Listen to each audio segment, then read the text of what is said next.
Good afternoon, everyone, and welcome to Conversations with Coaches. Thank you so much for joining us today. If you don't know who I am, I'm Jennifer Timborski. I am the CEO and Chief Strategist here at Virtual Marketing Experts. And today I have a fantastic guest with us, Samantha McCoy. Samantha, introduce yourself to the audience. Let them know who you are, what you do, and who you serve. Sure. Thank you so much, Jennifer, for having me. I really appreciate it. My name is Samantha McCoy. I am the CEO and founder of Mission Key Communications, and we equip entrepreneurs and leaders to increase their visibility. And the primary way that we do that is through building media relationships. That's fantastic. I know as a marketing expert that those media relationships are so important. Yes. And so, we're talking about kind of the basics of publicity and that getting those getting people's information out into the media. So what are the top 3 ways that people can build publicity when it comes to their business, maybe on their own? Yeah, that's a great question. I would say really the biggest way is to identify newsworthy opportunities. So that's 1. 2 is becoming familiar with your local media outlets. That's 2. And then 3 is being very clear about your content strategy. So those would kind of be the 3 different things. So number 1, I guess I said I'm a little bit out of order, but number 1, getting to know your local news media. So even before you reach out to anyone, just getting to know the people who are in your city, the local morning shows, local radio shows, even any digital platforms that may highlight entrepreneurs and leaders and businesses that are right in your area. That's usually the best place to start, because a lot of times those media outlets want to let people know what's going on in the city. And so even before you're at the outreach stage, just getting to know who those people are. A lot of times we're working at the same times that these morning shows and different shows are taking place. So just kind of taking some time out of your day to familiarize yourself with who is covering you, so that then when it's time to move to that outreach phase, you already kind of have in mind people that you would like to feature you and shows that you would like to be on. So that's 1.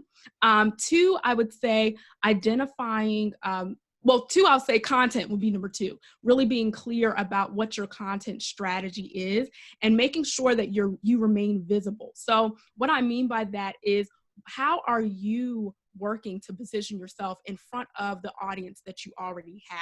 A lot of times when media are looking to cover businesses, if they Google you and your website doesn't come up, that's almost a red flag for them, because they're saying, okay, we want to feature you. We want people to go to your business, but where can we direct them? We don't know. So they won't call you and say, hey, we didn't see your website.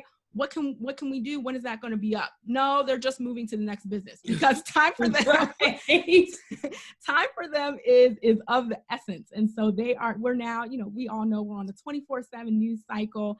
Everything is just going at such a fast pace. So a reporter, as much as they might love to feature you, if they have certain elements that they don't see, they're just moving to the next thing. So content strategy would be number 2. And then number 3 is identifying what newsworthy stories are. So a lot of times people will throw that word around a little bit. If you listen to any other public relations professionals, they a lot of times use the word newsworthy, and journalists a lot of times use the word newsworthy, but sometimes it can be a little convoluted to know what that means. So one thing that I really recommend is, if you see your organizations that are like yours that are featured in the news, look and see, what are they being featured for? And of course, you want to pay attention to the scandals, because you want to make sure that you're not one of those. But but on the positive side, when do you see a CEO being quoted, or a senior leader being quoted, or when they're in the news, what are they talking about? So really just looking and saying, okay, how can we offer our expertise to the media in this way? So I really believe that we're now kind of past that point. There used to be a time where you could kind of call a reporter or a producer and say, hey, we just won this industry award. Do you want to write about it? Or, hey, we're having a gala, do you want to cover it?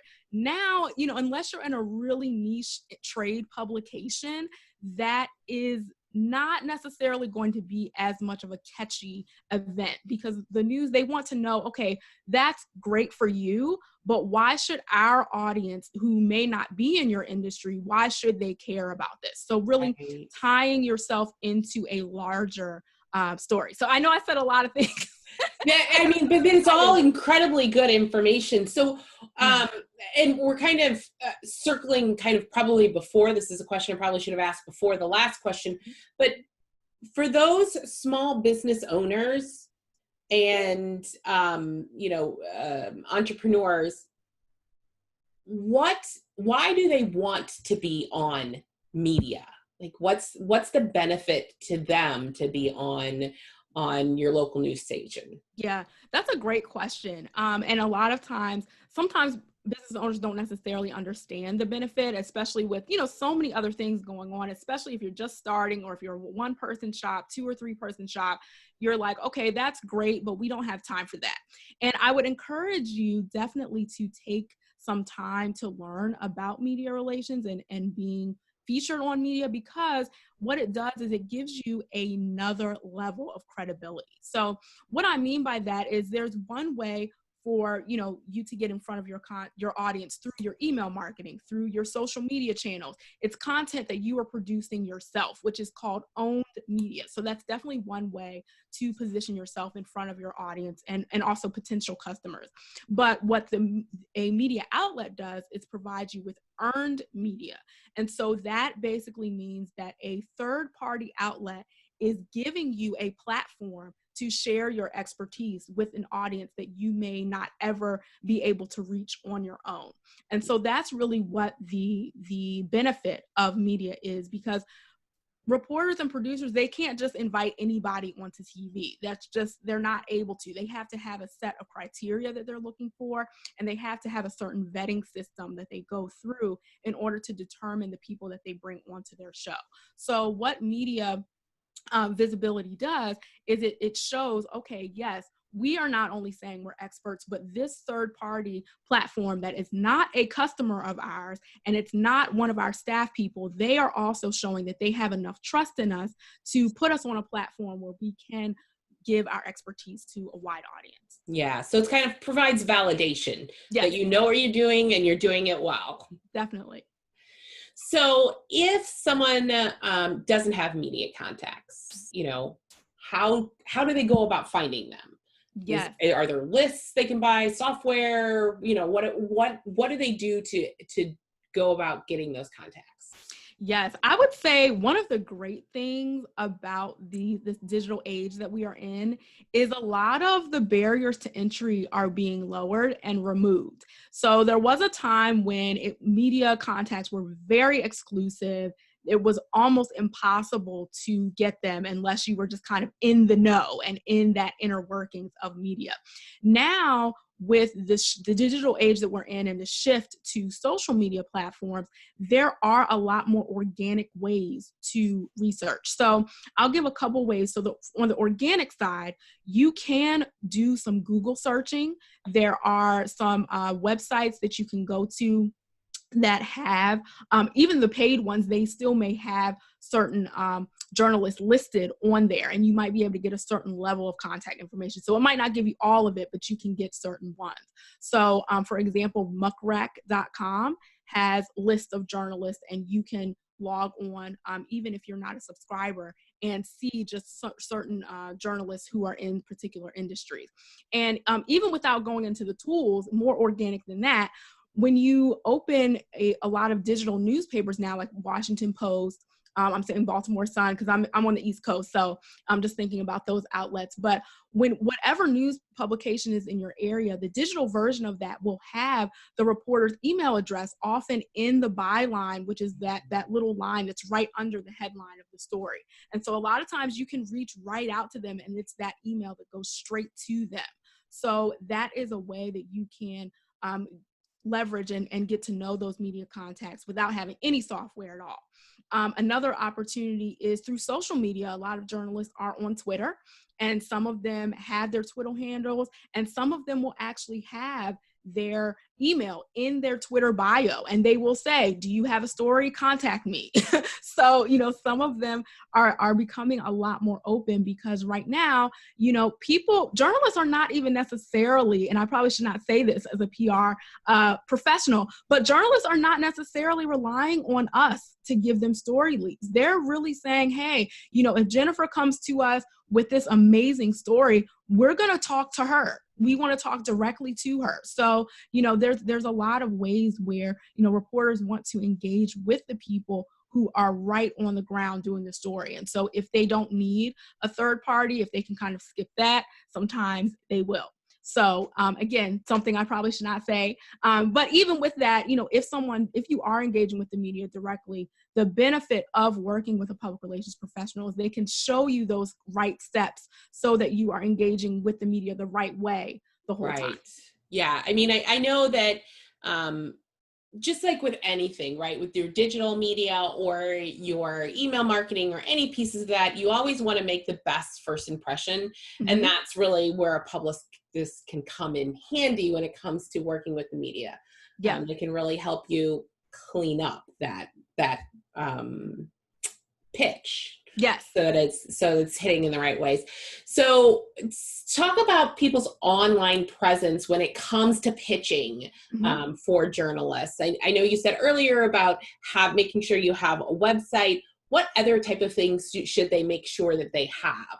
Yes, that's a great question. There are a few things that I like to call media assets that you want to make sure that you have before you're reaching out to the media. So website would definitely be one. And you want it doesn't have to be super fancy, but you want it to be clear and you want it to be updated. That's really the biggest points for your website. So you don't want anything links that don't work. Make sure you get rid of those. And also if you have pictures, so any pictures of your CEO that they can download, if you have any pictures of your senior staff that they can download, or even just any way that they can easily get access to that information. So who you are, what you're about, what your background is. If you have any case studies or case examples of work that you've done well, that's not a must-have, but that's something that is just great because it demonstrates another level of your credibility. Any client testimonials that you have that shows that people are satisfied with your work and demonstrates the expertise.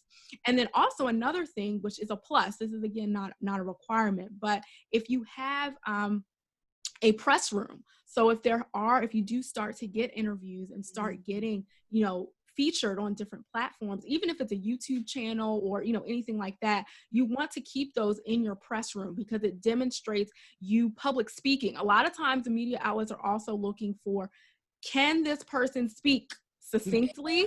Can they speak clearly? If we have them on live television, are they going to freeze? Right. So, because all of that are elements that factor into having media coverage. So as many elements as you can show them as, yes, we know what we're doing. We have evidence that we know what we're doing. And we have evidence that shows that our leaders are equipped and prepared to be able to present in a professional way. Awesome. So when we were talking about a little bit ago, the benefits of hiring a publicist, like someone that can really help you clean up your image and make sure you have all those pieces in place.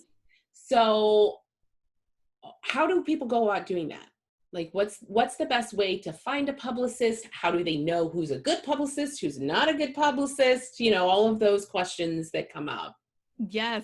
Well, I would definitely say you want to talk to people who are in your industry, who you've noticed them in the news. So I even do this myself. Sometimes if there are clients that I'm seeing or organizations that I'm seeing in the news and I know who the CEO is or I know who their staff people are, even if they're not clients of mine, I'll email them and say, hey, did you all pitch yourself for this? Or did someone help you? And that shows me, are they working with a publicist right now or not? So I would say the same thing for you. If you see someone on the news with someone as you're meeting people in the industry, just ask them, where is PR in your business? Have you thought about it? Is that something that you have worked with a professional? And just get some on the ground feedback from people who are in your industry. So that's one way. There's also a network called a professional PRSA, professional, oh my goodness, I cannot say see the platform, Public Relations Society of America. That's what it is, Public Relations Society of America, PRSA. And they actually have an online database of publicists that are in your area and public relations firms that are in your area, and they can recommend different outlets. There's also another organization called Solo PR Pro, and they are a network of independent agencies. And so a lot of times these are public relations, smaller public relations agencies like mine. And so there's some that have, one employee, maybe one or two employees. And the great thing about those is they are used to working with small businesses and startups, and they are likely able to work with your budget and work with your specific needs and be able to, tailor a plan that works specifically for you. So I think just kind of doing some of your own research and seeing, what people are using as you're networking with other, in other networks and connecting with other business owners, getting to know what they're doing. And if you're starting again, completely from scratch, you have no idea, just look up, publicists in your city and see, what comes up, and then, just kind of go from there. So another question on that lines, is it best to work with a publicist that's in your city, or, is it viable or even feasible to work with someone who is outside of your area? Yes, that's a great question. I think this is an advantage of the digital space, is that you don't necessarily have to have a publicist who's in your city, but you want to know what connections they have. So, for example, I actually recently, about a month ago, took on a client for the first time who was not in my city, and I was able to. She was actually in Nashville, and I was able to build media relationships within the time frame that she needed in order to pitch and land her several interviews in a brand new city. So it really just depends on the experience that the publicist has, because public relations is a lot based on relationships, but there's also an art and a science to it. So if you have enough lead time, and you have, it's not something you need right away. If you have a few weeks in order to let the publicist build those relationships, if they are not in that city, you could still, work with a publicist that's not there. But the advantage of having a publicist in your city is most of the time that they at least have those local relationships kind of already established. But if it's someone who doesn't work in your city, just ask them, hey, I'm based here. Have you ever worked with any media here? Or, do you have expertise in this area? And because a lot of times now, again, with the digital space, there are publicists that have contacts all over the nation.